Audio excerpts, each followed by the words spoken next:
საქართველოს განათლების მეცნიერების კულტურის და სპორტის მინისტრმა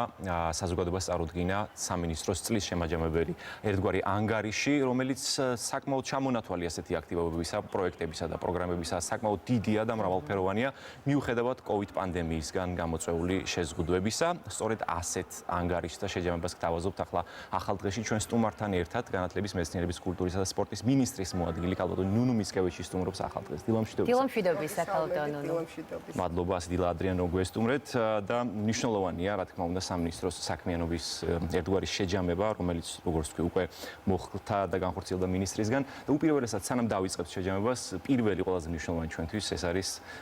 ტელესკოლა პროექტი, რომელიც საზოგადოებრივმა მაუწყებელმა განათლების სამინისტროსთან ერთად შეიმუშავა და ეს იყო ჯერ კიდევ მარტის თვეში, მარტის ბოლოს, როდესაც პირველი შეზღუდვები დაწესდა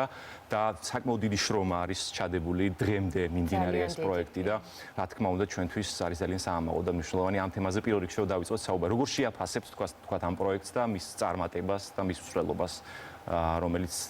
მიმდინარეა როგორც თქვი დღესაც. დიდი მადლობა უპირველეს ყოვლისა მოწვევისთვის და დილადრიან ესეთ სასიამოვნო თემაზე საუბრისთვის, როგორც არის უნიკალური პროექტი, შეიძლება ითქვას და წარმატებული პროექტი, ეს გახავთ ტელესკოლა, რომელიც მარტის თვეშივე ასე ვთქვათ, გაიხსნა და ღია გაკვეთილების შესწავლაზე ჩვენი სკოლის მოსწავლეებს. ეს გახდათ პირველ არხთან ერთად განხორციელებული საზოგადოებრივ მაუწყებელთან ერთად განხორციელებული სამინისტროს პროექტი, სადაც ერთიანი ინტერესით მოსწავლე და მასწავლებელი პასუხობდნენ იმ გამოწვევებს, რომელიც ყოველდღიურად ჩნდებოდა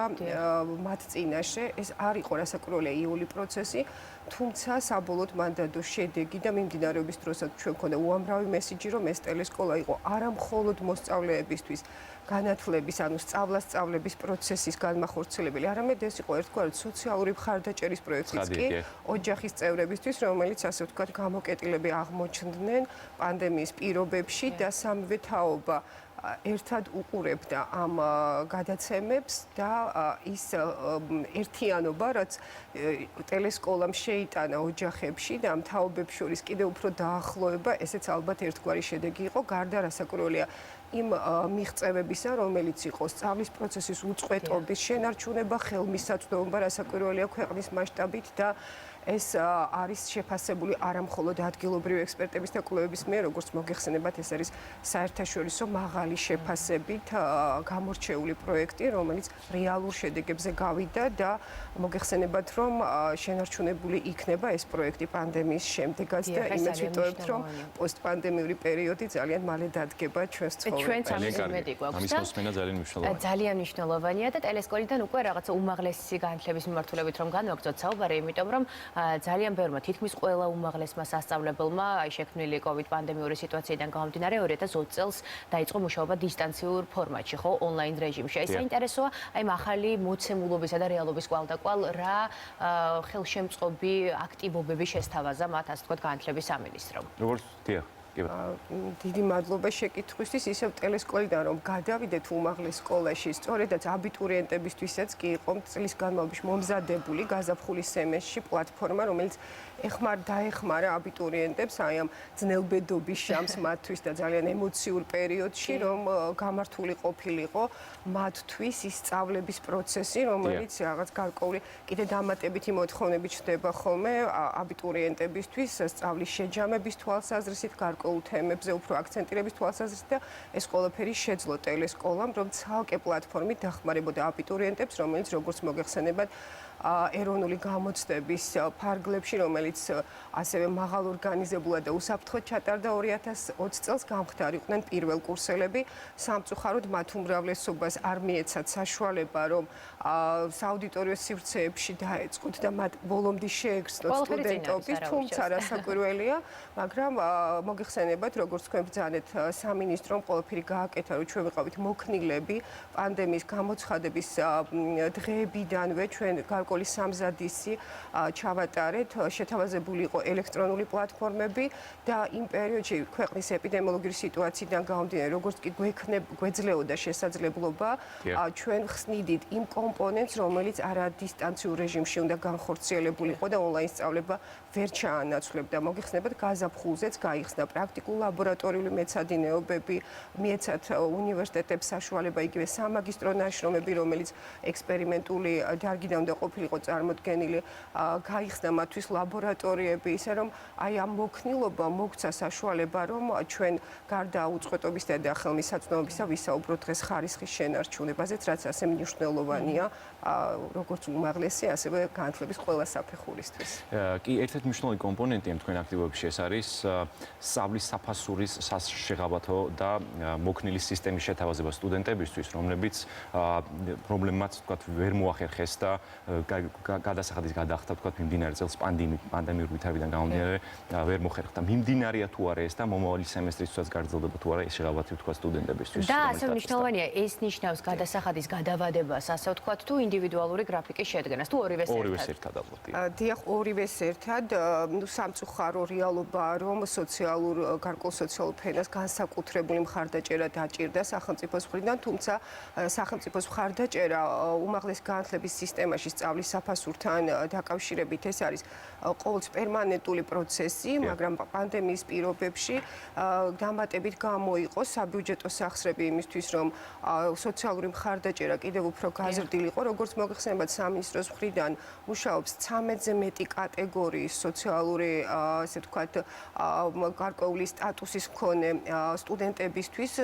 სახელმწიფო მხარდაჭერის პროგრამები, რომელიც ყოველწლიურად მუშაობს და ეს კიდევ დამატებით გაძლიერდა პრემიერის ინიცირებული პროექტით, რომელიც გახლავთ 150,000 და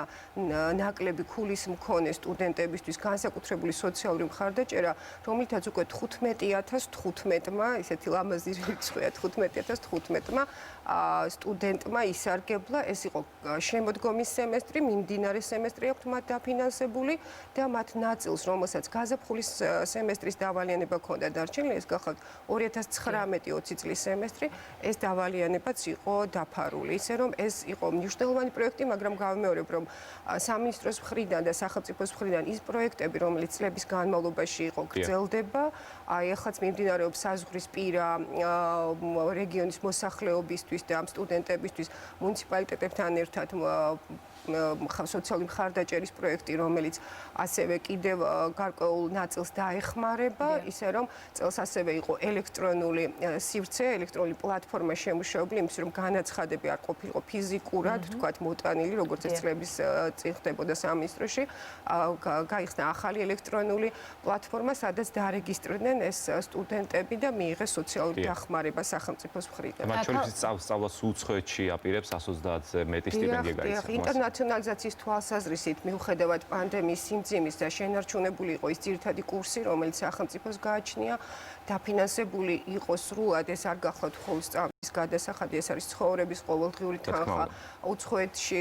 სწავლის მსურველი ახალგაზრდებისთვის. ამასთან ერთად ინტერნაციონალიზაციის მიმართულებით უნდა აღინიშნოს აუცილებლად, რომ რამდენიმე პროგრამამ შეძლო და წელს განსაკუთრებით უნდა აღინიშნოს იგივე აბეტ აკრედიტაცია, რომელიც ჯავახიშვილის უნივერსიტეტის რამდენიმე პროგრამა მიიღო, ეს გახლავთ საერთაშორისო აკრედიტაცია, რომელიც დიპლომებს ხდის აღიარებულს, აძლევს